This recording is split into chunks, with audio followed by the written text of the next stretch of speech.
Oh, there's something in my chest that I can't hide. When feelings get involved, I'm terrified. 'Cause I've been here before and said goodbye. Oh,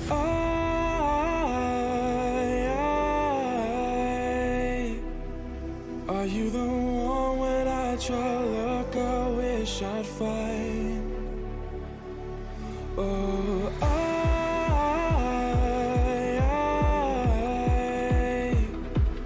how can I love when I've been hurt 100 times? But you would give it one more try.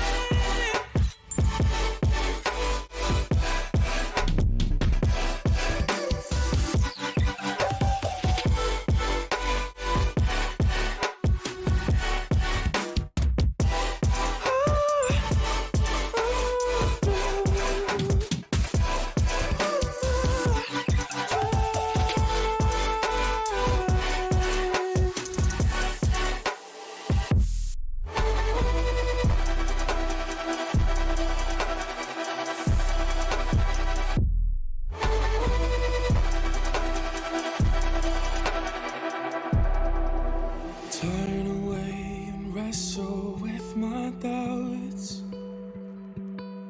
Oh, I leave them all behind, but don't know how.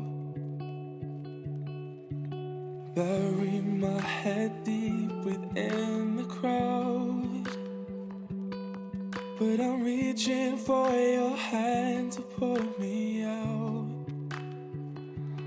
Oh,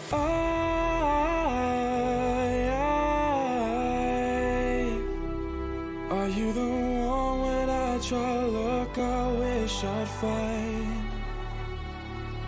Oh,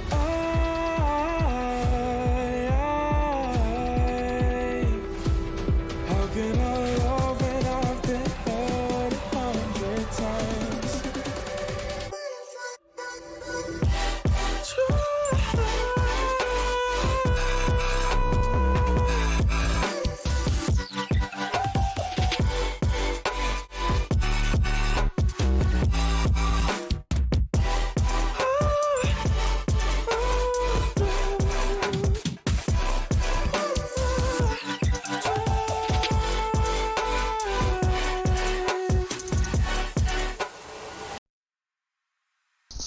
Okay, good evening. Oh, where's my camera? Hello, good evening. It is Wednesday, which means it's Star Wars short story night. So, we are going to jump into a short, and this is a fairly short story. It's only like 7 pages, but that's the whole point of Wednesdays. It's a short little shot of Star Wars to get you through your week, and without committing to too much. This is done by request. Somebody wanted this specifically, where they don't like to commit to a full novel. They wanted just the short story. So that's why I'm just sticking all the short stories on Wednesdays. So anyway, let's just jump into it. And bring our camera down a little bit. You don't need to be seeing just my head sticking on there. Okay. This one is called The Final Trial, and it's actually from the developer blogs. That's what it says, developer blogs 3/6 of 15.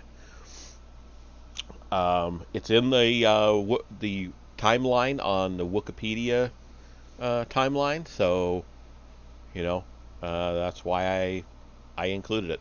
And it doesn't say exactly, but it should be still in the 3,500 years before the Battle of Yavin area, somewhere thereabout. It happens right after the Revan novel, which we're actually going to be starting on Friday.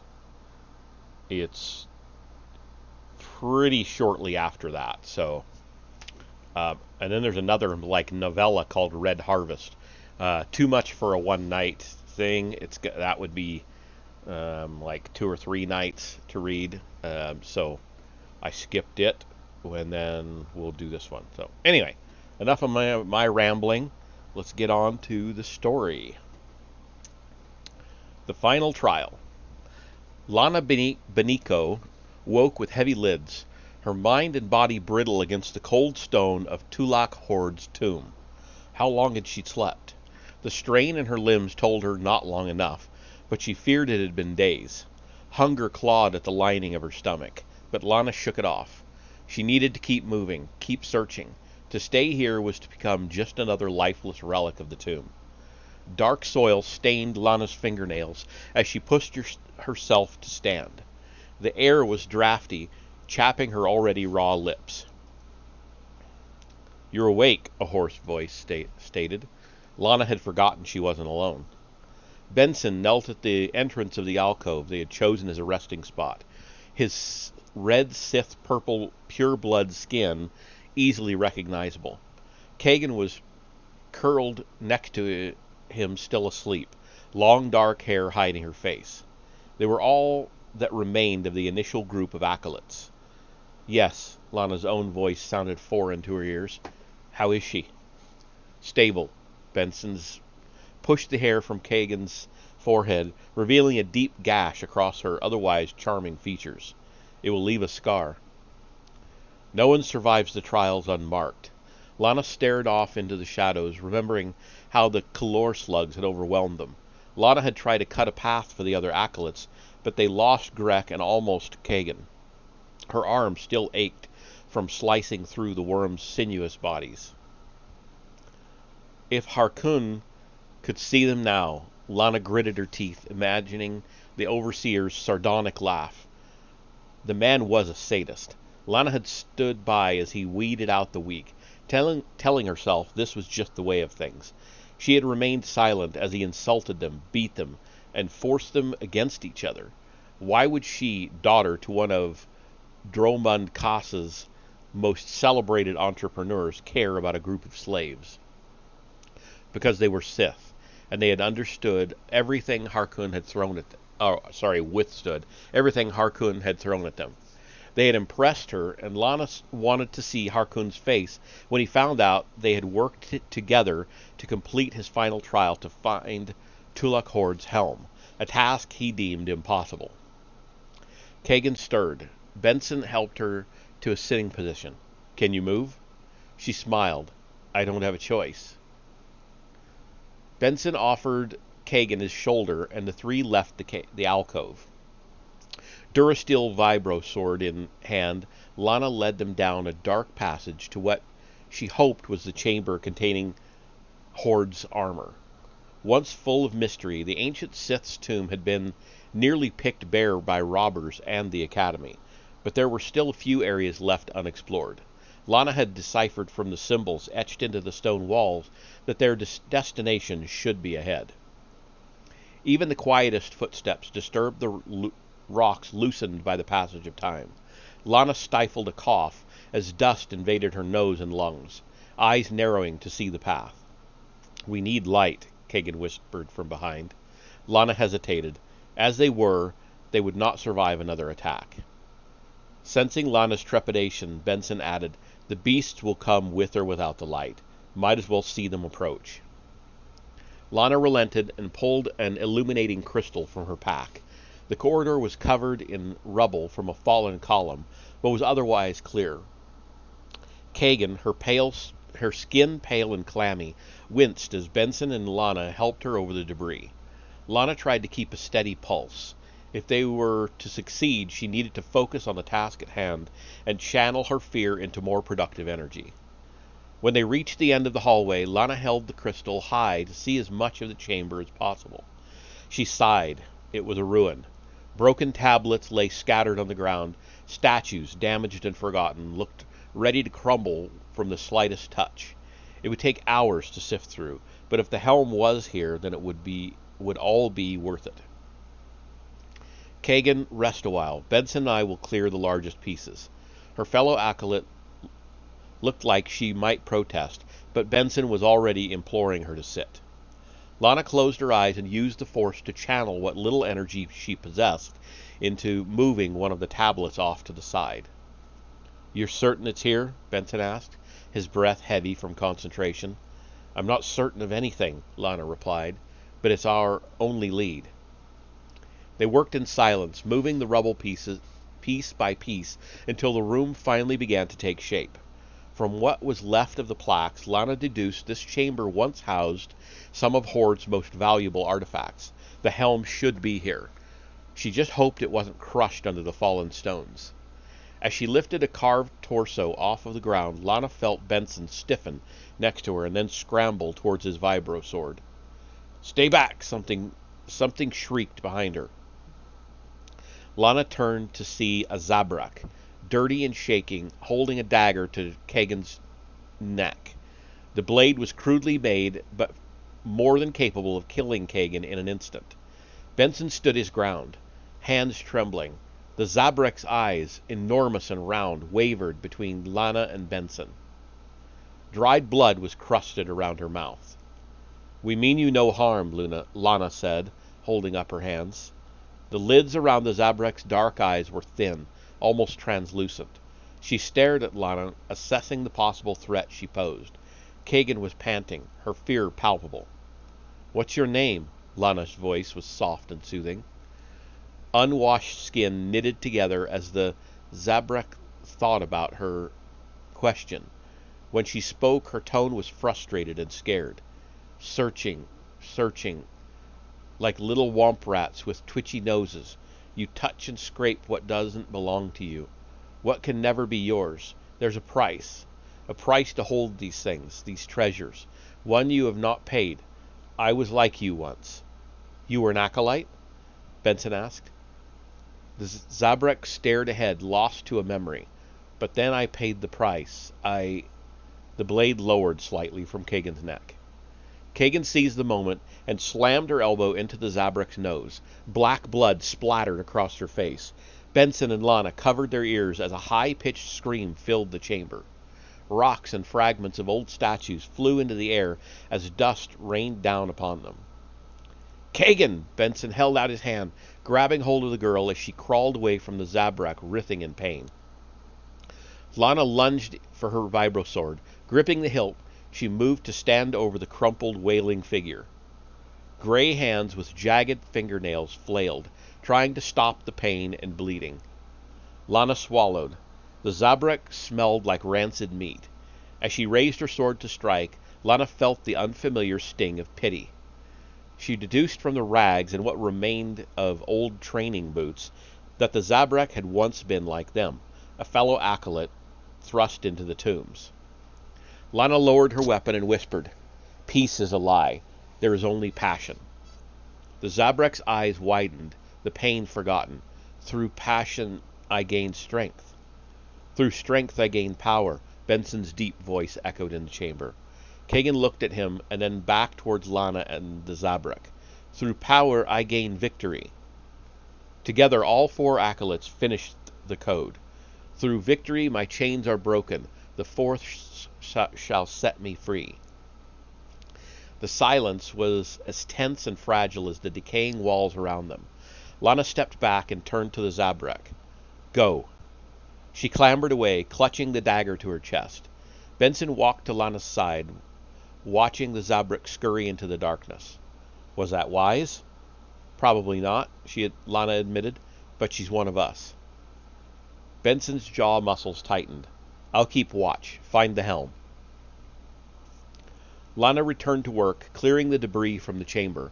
When her mind became too tired to focus, she rolled the rocks away until her palms were numb and her joints throbbed. Time had no place in the Valley of the Dark Lords. It was consumed just like her energy and ambition, without regard. Lana was just about to collapse when she saw it sitting in the corner, Tulak Horde's helm. Her feet carried her to it, a sigh leaving her parched lips. I found it." Benson lifted his head, but Kagan remained still. "What?" Lana closed her eyes. Relief flooded her senses as she touched the smooth metal surface of the helm. With quivering fingers, she lifted it off the ground and brought it over to the other acolytes. "It's here." Benson cautiously traced the grooves and crevices of the helm. An uncharacteristic smile formed on his face. "Look, Kagan." She struggled to open her eyes, but Benson lifted her arm so that she could feel their triumph. "We can go home?" "We can go home," Lana stated. Eager to reach the surface, they agreed to begin the journey without delay. Benson shouldered Kagan's weight, while Lana led the group, one arm protectively holding their prize. She tried not to think about the calor slugs or the dangerously pale color of Kagan's skin. They would make it. She had to believe that. They passed the alcove and took another tunnel in an attempt to avoid the nests. Hearing their ragged breath, Lana peered at Benson and Kagan from over her shoulder. He was fully carrying her now. The wound on Kagan's forehead was slick and sweet-smelling. "Should we Keep going," Benson barked. There was nothing they could do for her here. The second Lana turned, a skeletal body charged from the shadows. She fell back, a sharp pain in her forearm. Bony legs stumbled across her. Lana's eyes widened as she watched a familiar dagger bury into Kagan's chest. Her friend's pale lips opened to gasp one last breath before falling limp in Benson's arms. The Sith stared down at the growing pool of blood. The Zabrak wrenched the dagger free and sliced back towards Lana. "The price," she howled, reaching towards Horde's helm. Without hesitation, Lana rolled away and brought her vibro sword down against the Zabrak's neck. It connected with a sickening crunch. The emaciated body dropped to the floor, unmoving. Benson fell to his knees. Kagan's blood stained his armor. Her eyes, half opened, looked past him. Lana could feel the rage pierce through his shock. He clenched Kagan's shoulders and shut his eyes. She prepared for his attack, but it never came. Lana sensed his anger dissipate as quickly as it had spiked. Benson held Kagan's body close to his chest, pushing himself to stand. "Let's go. Benson, When we entered the tomb, she said we could only succeed if we worked together. You were right. We found the helm." Two red fingers closed Kagan's eyes. "We're leaving this place together." Lana nodded. She spared one last glance for the Zabrak at their feet, and then continued toward the surface. And that's that. I told you it was very short, but that, again, is the whole point of the Wednesday short story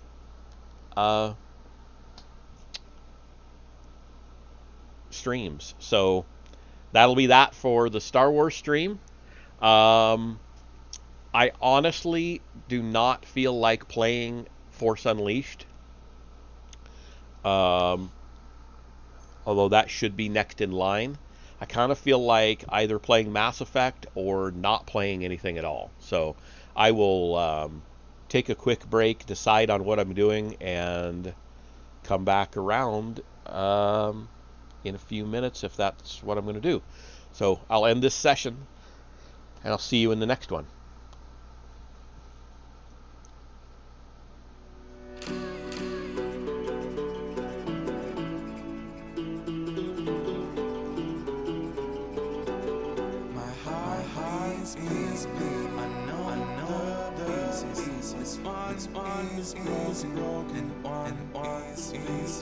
Because I have seen I have known about I didn't have anything to say. Follow your heart, don't take. If you leave it behind, someone will bring. I left you my heart. What did you do? You left me sorry. Was my love? Was it love? You have no answers. Don't know without you. How will I survive?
had no answers. Don't know what you. I realize